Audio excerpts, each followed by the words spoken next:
This is Dan, and he's going to unload on the EPA. Yeah, the reason we've got a problem in this country about the economy and everything, everybody thinks it's the Chinese, everybody thinks it's the Europeans, the Japanese, everybody else. It's nobody to blame but ourselves. The EPA has done more damage to this country than anybody's ever think of what it's done. When the EPA was founded back in the 1960s and early 70s, when Richard Nixon established the EPA, yeah, we had real polluted streams, real polluted air, and things were bad. Well, that mission has been accomplished. The streams are clean, these things are clean. Now what's happening with the EPA, just like every other institution, it's trying to justify itself. Because it did its main mission, do you think it's going to say, hey guys, job well done? No, they're looking at every little thing. They're looking at fire trucks. They're looking at cars. Next thing you know, you're going to have something on your ass for a fart filter. For God's sakes, these people need to be put out on unemployment.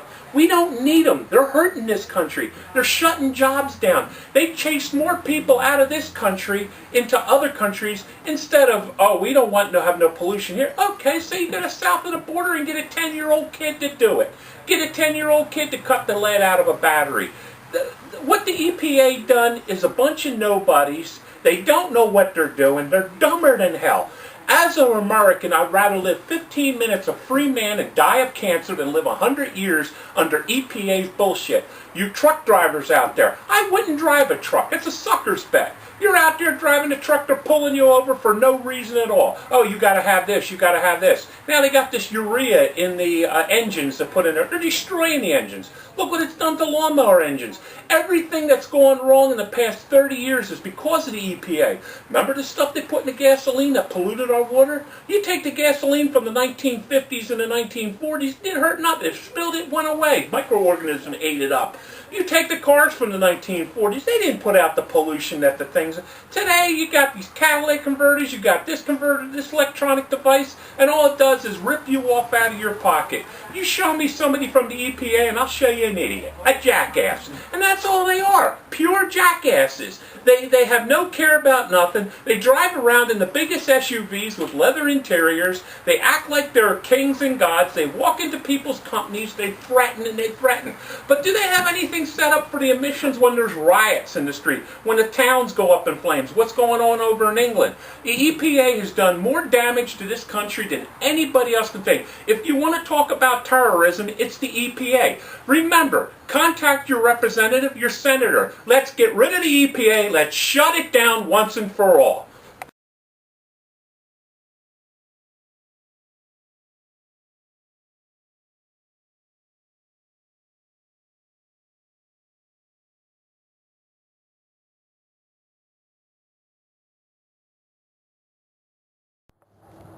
I'm Bill Hurst, and this is Marge, my wife. We're here at Highland Hill Farm on Route 313 in Fountainville, PA.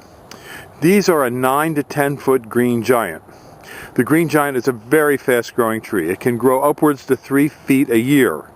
And as you can see, it's measuring to 9 foot to the end of the main body of the tree, and the little tail that goes up we don't really count.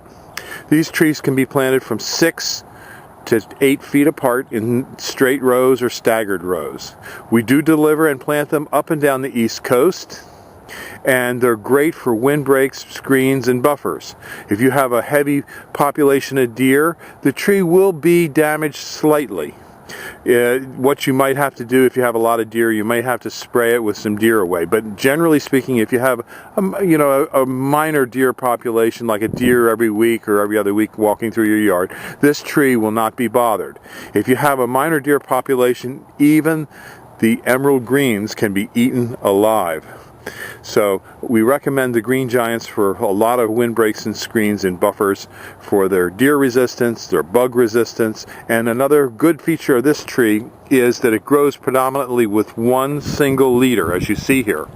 Now this leader can almost be bent back to the ground.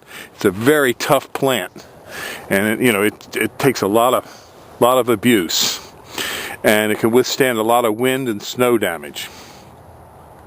It's forgiving on the soil types. and it can take a little bit of shade. The reason it can take some shade is, as you can see, it's a little bit open. A very close, dense tree like the emerald green can take no shade, but the green giant is more open, so it can live in a shaded environment. So give us a call. These are our 9 to 10 foot green giants at 215-651-8329. Thank you.